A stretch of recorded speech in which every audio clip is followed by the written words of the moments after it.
देखिए, समंदर यानी बेशुमार पानी। इस पानी में इंसानों का सांस लेना मुश्किल है, लेकिन कुछ लोगों ने अपने हौसलों से अपार पानी के भंडार में इंसानों की बस्ती बना दी। कैसी है ये बस्ती और इसे किसने बनाई, ये बताएंगे आपको इस रिपोर्ट में।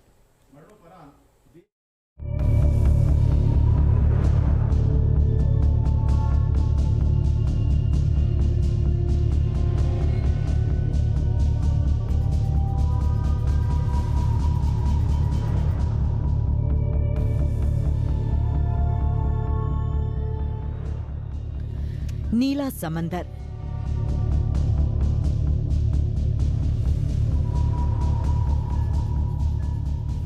जितना गहरा उतने ही गहरे उसमें दफन राज।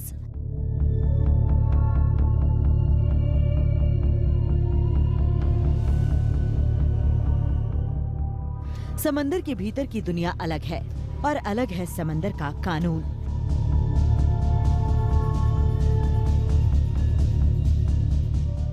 लेकिन इस गहरे समंदर की हदों में कहां से उगाई है इंसानों की बस्ती?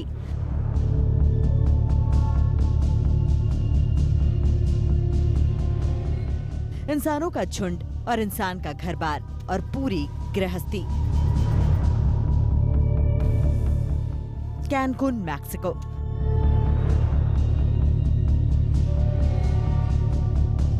यहाँ की समंदर की गहराइयों में कुछ ऐसा है जो आपको अलग ही दुनिया में होने का एहसास कराता है।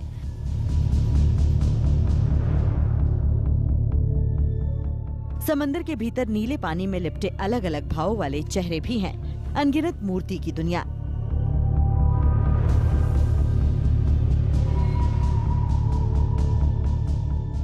ऐसा लगता है जैसे समंदर की गहराइयों में इंसानों की बस्ती हो, जहां हर एक इंसान अपने चेहरे पर रहस्यमय एक्सप्रेशन लिए आपसे मिलता है।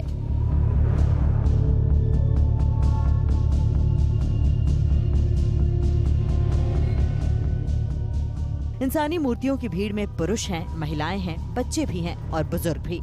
सबके सब अपनी इस दुनिया में शांत हैं।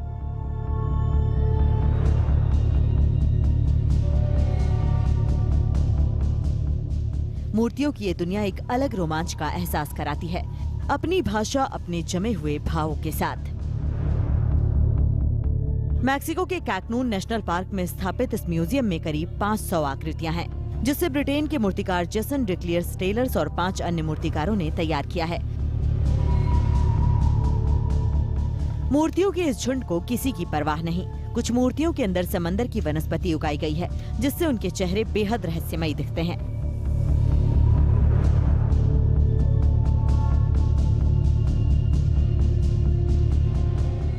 समंदर के भीतर मूर्तियों की इस पूरी बस्ती में सब कुछ है, खेलने के खिलौने से लेकर फोन और कार तक।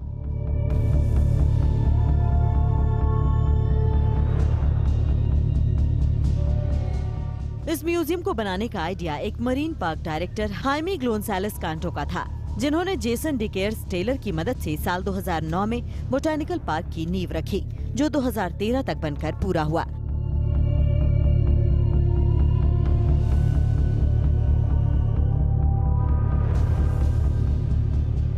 पानी के भीतर ये कलाकृतियां एक अलग ही दुनिया में होने का एहसास कराती हैं, जो बेहद रहस्यमयी लगती हैं।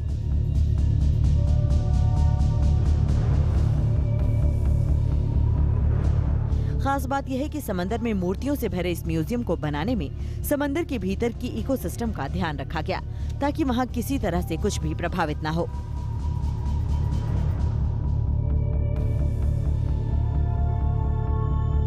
यहाँ की हर कलाकृति एक कृत्रिम नम चट्टान की तरह है, जिन्हें एल्गी से कवर किया गया है, ताकि मूर्तियों के ऊपर ओरल फ्रीक उगे और मछलियाँ वहाँ आ सकें।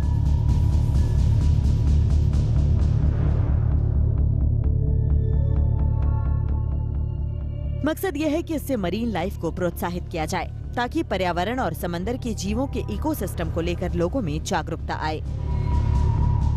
स्कूबा डाइविंग करने वाले एडवेंचर पसंद लोगों के लिए मूर्तियों की पूरी दुनिया सम्मोहन से कम नहीं। और नीले समंदर में ऐसी एक और मूर्ति है जो इटली के जेनुआ में है। समंदर से करीब 25 फीट की गहराई में जीसस की इस मूर्ति को देखिए। दोनों हाथ हवा में उठाए आसमान की ओर देखती ये मूर्ति एक रहस्यमयी अंदाज में है।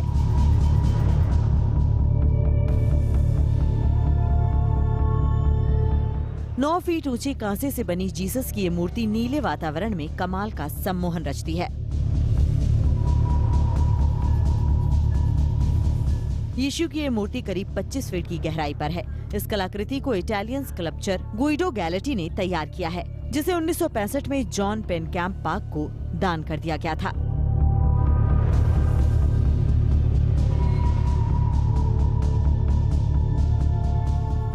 समंदर के भीतर मूर्तियों की रहस्यमयी दुनिया अपने आप में बेहद रोचक है और यहाँ आने वाले पर्यटकों को खासकर स्कूबा डाइविंग करने वालों के लिए भी रोमांचक है।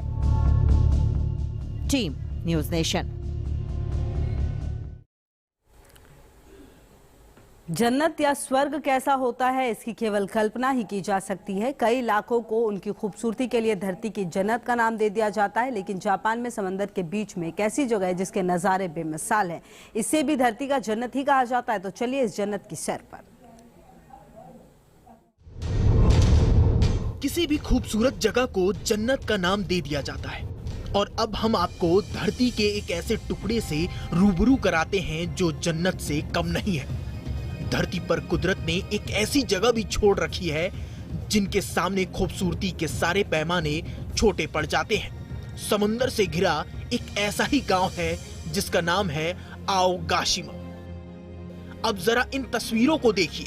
समुंदर में हलचल की ये डरावनी तस्वीरें हैं। पानी के बीच से आग निकलने की ये तस्वीरें हैं। लेकिन क्या आप सोच सकते हैं कि इस आग का सफर एक टापू में तब्दील हो जाएगा या फिर समुंदर के बीच एक पहाड़ी बन के रह जाएगी?